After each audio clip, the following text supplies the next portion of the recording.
ನಮಸ್ಕಾರ, ನಾಯಕ್ಸ್ ಅಡುಗೆ ಮನೆಗೆ ಸ್ವಾಗತ. ನಾನಿವತ್ತು ಬಾಳೆದಿಂಡಿನ ಪಲ್ಯ ಹೇಗೆ ಮಾಡು ಅಂತೇಳಿ ತೋರಿಸ್ತಾ ಇದ್ದೇನೆ. ಈಗ ಬಾಳೆದಿಂಡನ್ನು ಸಣ್ಣಗೆ ಹೆಚ್ಚಿಕೊಂಡು ಬಂದು ಕುಕ್ಕರಲ್ಲಿ ಹಾಕ್ತಾ ಇದ್ದೇನೆ. ಅದಕ್ಕೆ ಒಂದು 2 ಕಾಯಿ ಮೆಣಸನ್ನು ಹೆಚ್ಚಿ ಹಾಕ್ತಾ ಇದ್ದೇನೆ. ಮತ್ತು ಸ್ವಲ್ಪ ಹುಳಿಯನ್ನು ಹಿಚುಕಿ ನೀರನ್ನು ಸಹ ಹಾಕ್ತಾ ಇದ್ದೇನೆ. ಇನ್ನು ಇದಕ್ಕೆ ಒಗ್ಗರಣೆ ಹಾಕುವ. ಒಂದು 2-3 ಸ್ಪೂನಿನಷ್ಟು ತೆಂಗಿನ ಎಣ್ಣೆ, 2 ಒಣಮೆಣಸು, ಸ್ವಲ್ಪ ಸಾಸಿವೆ, ಸ್ವಲ್ಪ ಉದ್ದಿನಬೇಳೆ ಹಾಕಿ ಸಾಸಿವೆ ಪಟಪಟ ಆಯಿತು. ಈ ಒಗ್ಗರಣೆಯನ್ನು ಕುಕ್ಕರಿಗೆ ಹಾಕ್ತಾ ಇದ್ದೇನೆ. ಇನ್ನು ಒಟ್ಟಿಗೆ ಬೇಯಲಿಕ್ಕಿಡುವ.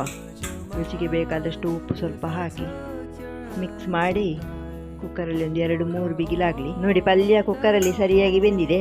ಈಗ ಇದನ್ನೊಂದು ಪಾತ್ರೆಗೆ ಹಾಕ್ತಾ ಇದ್ದೇನೆ. ಗ್ಯಾಸಲ್ಲಿ ಇಡುವ. ಅದರಲ್ಲಿ ಸ್ವಲ್ಪ ನೀರುಂಟು, ಕುಕ್ಕರಲ್ಲಿ ಬೇಯಿಸಿದ ಕಾರಣ ಅದು ನೀರು ಸಾರಲಿ. ಮತ್ತು ಸ್ವಲ್ಪ ತೆಂಗಿನ ತುರಿಯನ್ನು ಸೇರಿಸ್ತಾ ಇದ್ದೇನೆ. ಈಗ ಬಿಸಿ ಬಿಸಿಯಾದ ಬಾಳೆದಿಂಡಿನ ಪಲ್ಯ ರೆಡಿ ಆಯಿತು. ಇನ್ನು ಮುಂದಿನ ವಿಡಿಯೋದಲ್ಲಿ ಸಿಗುವ. ನಮಸ್ಕಾರಗಳು.